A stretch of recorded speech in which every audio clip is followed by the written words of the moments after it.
Handicapper Steve here, handicapping the racing from Ascot Racecourse here on Saturday. It is January the 19th, 2019. Going to look at all the stakes races on today's program from Ascot, including the Clarence House Chase. But before I get on to that, remember to please follow me on Twitter at Horse Racing Kid 5 for more selections for race courses around the world. Also, join me for next Saturday for my Gulfstream Park Pegasus preview video. Excellent card next Saturday from Gulfstream, so go check that out here on YouTube. But today's card from Ascot's really good racing. Clarence House, only 3 horses in it. It's going to be an exciting race to watch. To bet on, probably not, but I'll talk about it in a little bit. But the other stakes races are very nice. So we're going to look at all the stakes races, races 3, 4, and 6, so the 150, the 225, and the 335. So let's get on to it. The third race, the 150 from Ascot. It is the Grade 2 OLBG.com Mares Hurdle. It's a Grade 2 race for Class 1 horses, going for a purse $64,000. Race for 4-year-olds and upwards. Fillies mares only. Field of 6 horses going 2 miles and 15/16 over the hurdle course. Top selection here. I like the 5-horse Petticoat Tails. I'll go 5-2-4 in the TriCast Trifecta. 5-2-4 TriCast Trifecta. Top selection of 5-horse Petticoat Tails. 7-year-old mare by presenting. Gavin Sheehan picks up the mount for Warren Greatax. The horse's most recent outing came the 15th of December at Cheltenham. 2.5 miles in the mare's handicap hurdle Class 2 event. The horse finished third by 3 3/4 lengths, and he closed up well that day. I think he wanted a longer distance. He's getting nearly 3 miles today. I think with the extra distance, he should really excel well, but he ran well there at Cheltenham.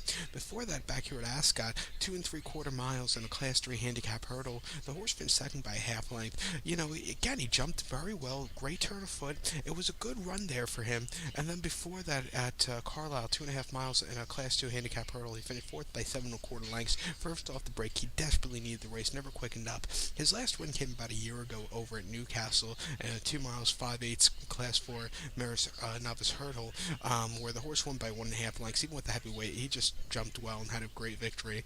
I think he's going to like the added trip. He's going to like the going. And I think at 10-1, this horse could upset. I'm shocked 10-1. I thought this horse would be the favorite because I looked at the race before I saw the odds. 10-1, great price. I think she'll run well, so watch out. So to recap my selection for the third, the 150 from Ascot, it's the Grade 2 OLBG.com Mares Hurdle. Going to go with the 5-horse Petticoat Tails. Going to go 5-2-4 in the TriCast Trifecta. To race 4, the 225. The 225 from Ascot, it's the Grade 3 Matchbook Holloway Handicap Hurdle.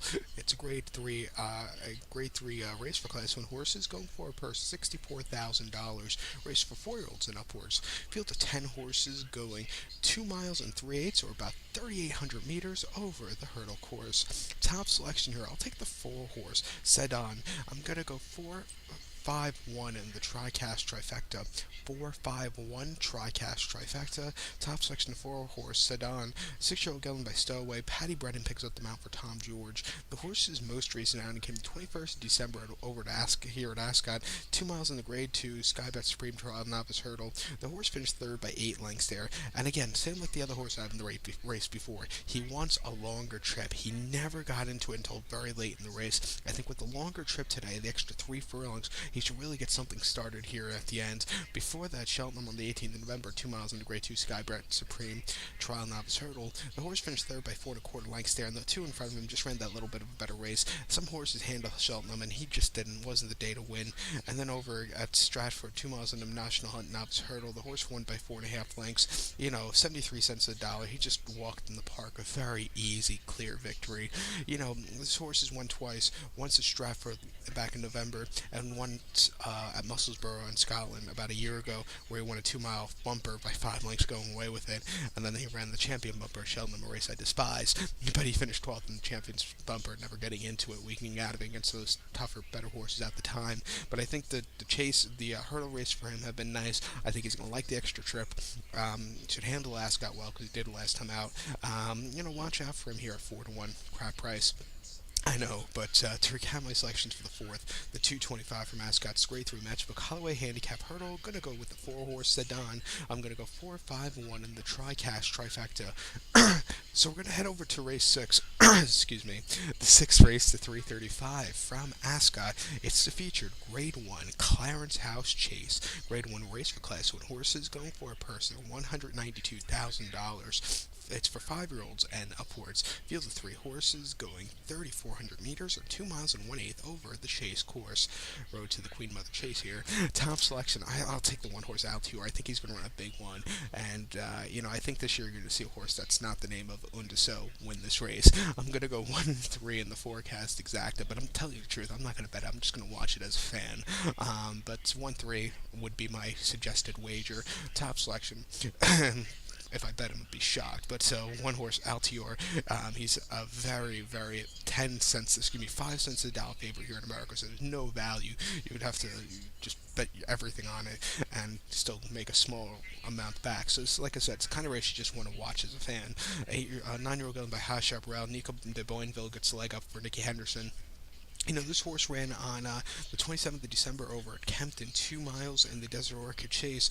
The horse won by 19, and he just won for fun. He jumped well and just destroyed the race. Before that, Sandown, a mile 15/16 in the Grade 1 Tingle Creek Chase. Again, he won by 4 lengths. Sandown's a very tough course to get around, but those final few fences, he just took off, and after the last one, he just ran a hell of a race. That was a good run off the break, and then before that, in the Celebration Chase at Sandown, a mile 15/16 last April, he won by 3 1/4 lengths, and again, great turn of foot at the end. He won very nicely.